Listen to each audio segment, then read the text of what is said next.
Welcome to my channel zoom study.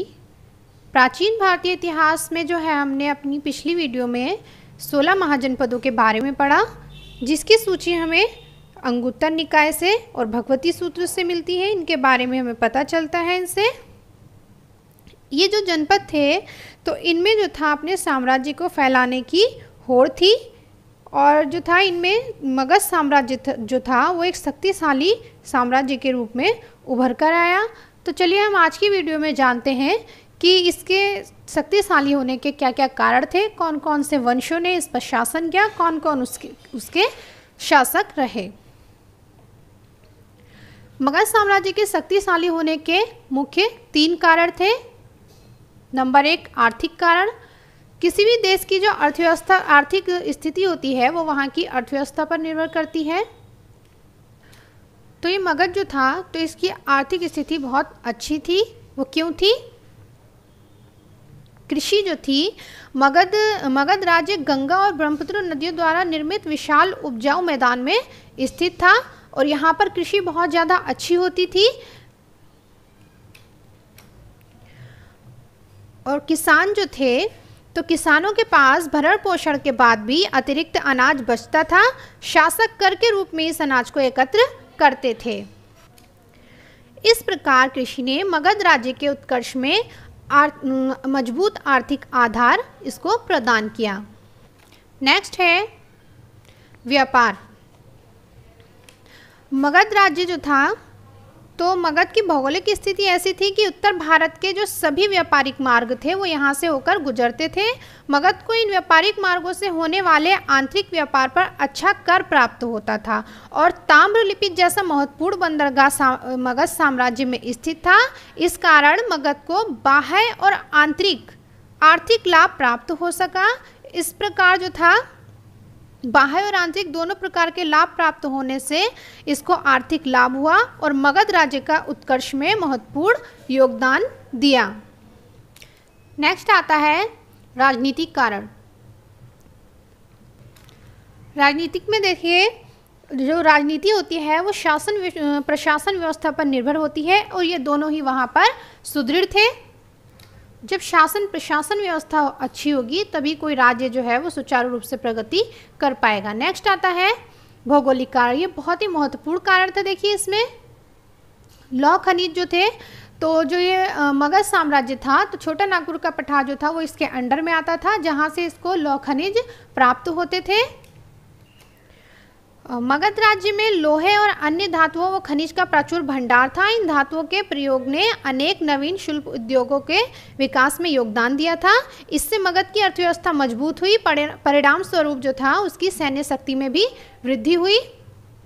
जो लौह खनिज था तो उससे अनेक प्रकार के शस्त्रों का निर्माण किया, युद्ध में उससे हेल्प मिली। नेक्स्ट है नदियाँ। तो मगध साम्राज्य जो था उसके शक्तिशाली होने में नदियों का भी महत्वपूर्ण योगदान था।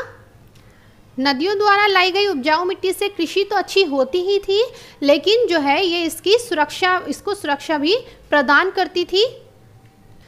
जो इसकी राजधानी थी पाटलिपुत्र, तो वो गंगा और सोन नदियों से घिरी हुई थी। इसको सुरक्षा प्राप्त थी, इनसे बाहरी आक्रमण का भय नहीं था।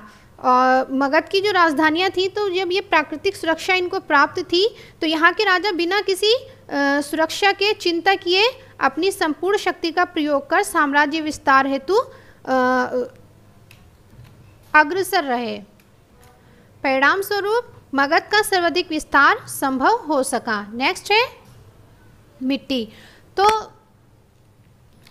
नदियों द्वारा लाई गई उपजाऊ मिट्टी जो थी वो यहाँ पर बहुत थी और मगध साम्राज्य की जो भूमि थी वो बहुत अधिक उपजाऊ थी, जिससे कि आर्थिक दृष्टि से मगध जो था संपन्न राज्य बन सका। नेक्स्ट है हाथी। तो देखिए हाथी किस प्रकार सहायक थे। प्राचीन भारतीय इतिहास में केवल पूर्वी भारत के वनों में ही हाथी पाए जाते थे। चूँकि ये क्षेत्र जो था मगध के अंडर में आता था और मगध एक बड़ी हस्ती सेना के प्रयोग से भी युद्ध में विजय प्राप्त कर सका। इसके अतिरिक्त मगध राज्य के पास प्रचुर मात्रा में वन संसाधन भी उपलब्ध थे।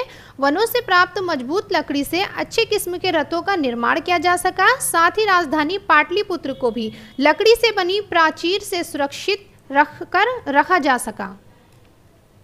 तो देखिए इस प्रकार हमने देखा कि ये सारे जो कारण थे, आर्थिक, राजनीतिक और भौगोलिक कारण जो थे, इन्होंने मगध को शक्तिशाली बनाने में किस तरह हेल्प की। चलिए अब देखते हैं कि कौन कौन से वंश और उसके शासक थे जिन्होंने मगध पर शासन किया। सबसे पहला जो था यहाँ पर स्थापित पहला वंश जो था हर्यक वंश था, लेकिन इसकी मगध की स्थापना किसने की थी? बृहदत्त ने की थी। तो हर्यक वंश जो था, फिर उसके बाद आया शिशुनाग वंश, फिर नंद वंश और फिर आया मौर्य वंश। तो देखिए हर्यक वंश जो था तो उसके जो शासक थे कौन कौन थे? हर्यक वंश की स्थापना किसने की थी? बिंबिसार ने की थी। बिंबिसार का पुत्र कौन था? अजातशत्रु, फिर उदयन, अनुरुद्ध, मुंड और नागदशक, ये सभी जो थे ये हर्यक वंश के शासक रहे। फिर शिशुनाग वंश में देखिए शिशुनाग और कालाशोक ये रहे, और नंद वंश में महापद्मनंद, पांडुक, पंडुमती, भूतपाल, राष्ट्रपाल, गोविंदशक, दास सिद्धक, कैपर्त और नंदवंश का अंतिम शासक घनानंद, ये नंदवंश के शासक रहे। और मौर्य वंश में देखिए चंद्रगुप्त मौर्य, बिंदुसार और अशोक ये रहे। इस वीडियो में हम सिर्फ हर्यक वंश, शिशुनाग वंश और नंद वंश के बारे में ही पढ़ेंगे। मौर्य वंश के लिए हम नेक्स्ट वीडियो में पढ़ेंगे। तो हर्यक वंश जो था तो 545 ईसा पूर्व से 412 ईसा पूर्व तक इसने शासन किया। संस्थापक कौन था? इसका संस्थापक बिंबिसार था। इसका उपनाम क्या था? श्रेणिक। राजधानी क्या थी इसकी? इसने ग्रीवरज को अपनी राजधानी बनाया। साम्राज्य विस्तार के लिए तिर्यक नीति में देखिए क्या होता है। पहला जो होता है युद्ध होता है। युद्ध द्वारा जो है राजा लड़ाई करता है और दूसरे जो पराजित राजा होता है उसके साम्राज्य को अपने साम्राज्य में मिलाकर अपने साम्राज्य का विस्तार करता है। दूसरा है मैत्रीपूर्ण संबंध स्थापित कर अपने साम्राज्य का विस्तार किया जाता है। तीसरा होता है विवाह। तो जो ये बिंबिसार था इसने जो था वैशाली और कौशल के राज परिवारों से अपने वैवाहिक संबंध स्थापित किए और अपने जो है मगध साम्राज्य का विस्तार किया।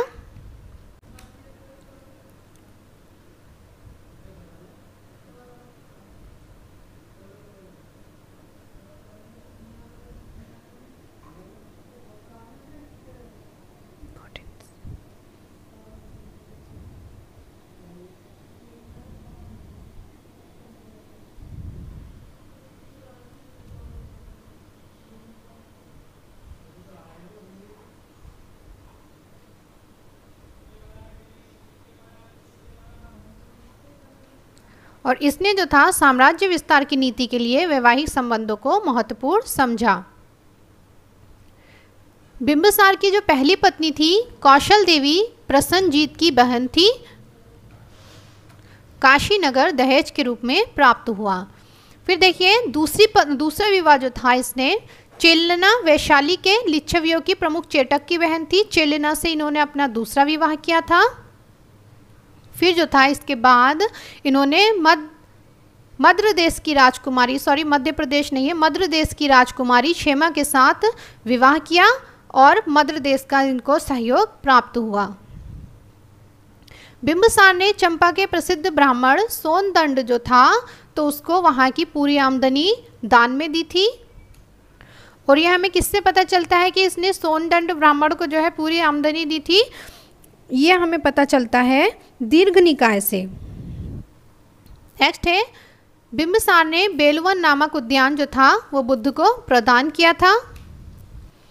ये देखिए ना हमने जो है जब हम बौद्ध धर्म पढ़ रहे थे हमने तब भी पढ़ा था।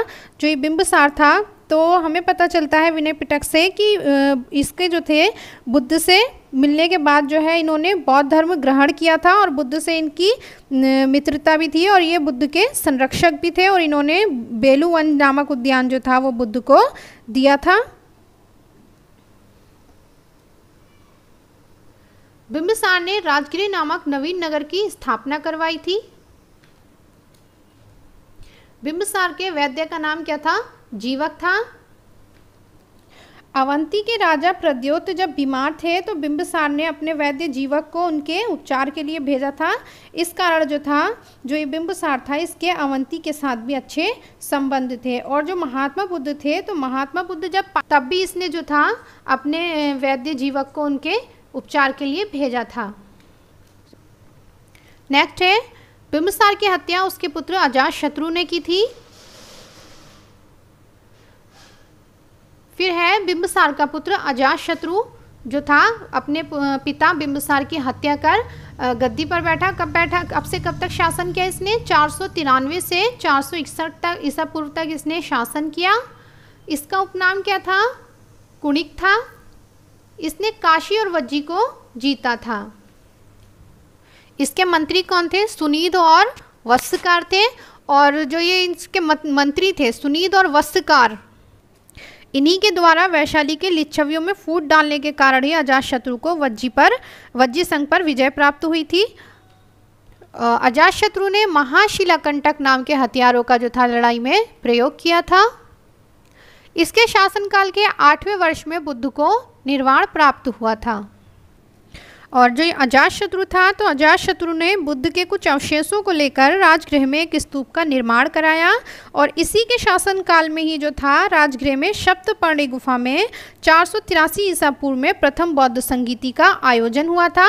और देखिए प्रथम बौद्ध संगीति में क्या हुआ था कि जो बुद्ध की शिक्षाओं को सुत्त पिटक और विनय पिटक में विभाजित किया गया था। और अजातशत्रु ने जो था पुराणों के अनुसार जो है अजातशत्रु ने 28 वर्ष तक बौद्ध साक्ष्य के आधार पर 32 वर्ष तक इसने शासन किया था। नेक्स्ट है, द्वितीय शती ईसा पूर्व में भरहूत की रेलिंग पर बुद्ध के समीप अजातशत्रु की यात्रा उत्कीर्ण है। अजातशत्रु की हत्या उसके पुत्र उदयन द्वारा कर दी गई थी। देखिए जो बिंबिसार था, तो बिंबिसार की हत्या किसने की? उसके पुत्र अजातशत्रु ने की। और अजातशत्रु की हत्या किसने की? उसके पुत्र उदयन ने की थी। तो इस कारण जो है जो ये हर्यक वंश है, इसको पितृहंता वंश के नाम से भी जाना जाता है। नेक्स्ट है उदयन। तो उदयन का शासनकाल कब से कब तक रहा? 461 ईसा पूर्व से 445 ईसा पूर्व तक इसका शासन रहा। उदयन जो था वो जैन मतानुयायी था। जैन ग्रंथों में उसकी माता का नाम क्या मिलता है? पद्मावती मिलता है। गार्गी संहिता एवं वायु पुराण के अनुसार गंगा और सोन नदी के संगम पर पाटलिपुत्र नामक राजधानी की उदयन ने स्थापना की थी। बौद्ध ग्रंथों में उसे पितृहंता कहा गया है। जबकि जो जैन ग्रंथ है परिशिष्ट पर्वन, उसके अनुसार इसको क्या कहा गया है? पितृभक्त कहा गया है। हर्यक वंश का अंतिम शासक कौन था? नागदशक था, जिसे किसने हराया था? शिशुनाग ने हराया था। हर्यक वंश का अंतिम राजा नागदशक कुछ प्रसिद्ध था। पुराणों में उसे क्या कहा गया है? दर्शक कहा गया है। नेक्स्ट है शिशुनाग वंश। जो हर्यक वंश था उसके समाप्ति के बाद कौन सा वंश आया था मगध पर? शिशुनाग वंश आया। इसका संस्थापक कौन था? शिशुनाग था। शिशुनाग ने अवंती एवं वत्स को मगध में मिलाया था। और इसको मिलाने के बाद क्या था? देखिए मगध साम्राज्य का विस्तार उत्तरी भारत में मालवा से बंगाल तक हो गया था। इसने जो था वैशाली को अपनी राजधानी बनाया था। फिर आता है इसका दूसरा जो शासक था कालाशोक्या काकवर्ण था। और इसका शासनकाल कब से कब तक रहा? 394 ईसा पूर्व से 366 ईसा पूर्व तक रहा। इसने वैशाली के स्थान पर पाटलिपुत्र को अपनी राजधानी बनाया।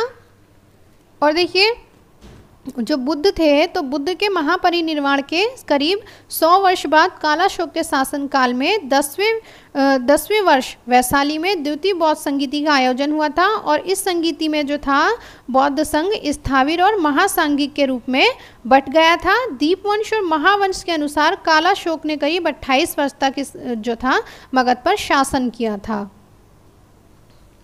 शिशुनाग वंश का अंतिम राजा कौन था? नंदीवर्धन था।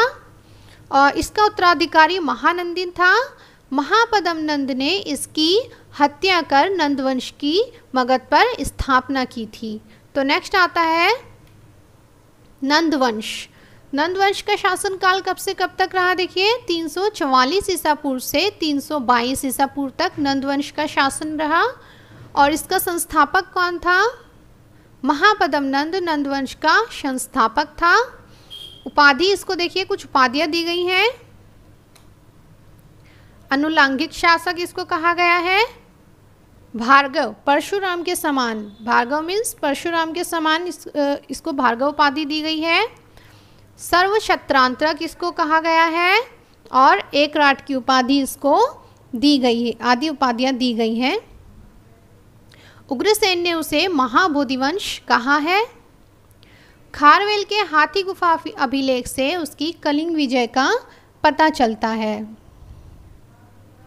इसके अनुसार नंद राजा जिनसेन की एक प्रतिमा उठा ले गया, उसने कलिंग में एक नहर का निर्माण करवाया था। नंदवंश का अंतिम शासक कौन था? धनानंद था और यह सिकंदर का समकालीन था। ग्रीक लेखकों ने इसे अग्रमीज और जैनमीज कहा है। घनानंद के शासनकाल में ही सिकंदर ने करीब 325 ईसा पूर्व में पश्चिमी तट पर भारत में इसने आक्रमण किया था। धनानंद का विनाश चंद्रगुप्त मौर्य ने किया और जो मगध साम्राज्य था उस पर मौर्य वंश की नींव डाली थी। इस प्रकार देखिए हमने आज की वीडियो में पढ़ा किस प्रकार जो था मगध साम्राज्य जो था उसके इतने शक्तिशाली होने के क्या क्या कारण रहे और कौन कौन से यहाँ पर वंश आए और उनके कौन कौन से शासक थे, यह हमने अपनी आज की वीडियो में पढ़ा। हमारी जो नेक्स्ट वीडियो होगी उसमें हम जो चंद्रगुप्त मौर्य है उसके जो मगध साम्राज्य मौर्य साम्राज्य था मौर्य वंश, उसके बारे में हम अपनी अगली वीडियो में पढ़ेंगे। और हमारी आज की वीडियो कैसी लगी आपको कमेंट करके ज़रूर बताइएगा और अगर हमारे चैनल जूम स्टडी को सब्सक्राइब कीजिए, लाइक कीजिए। मिलते हैं नेक्स्ट वीडियो में।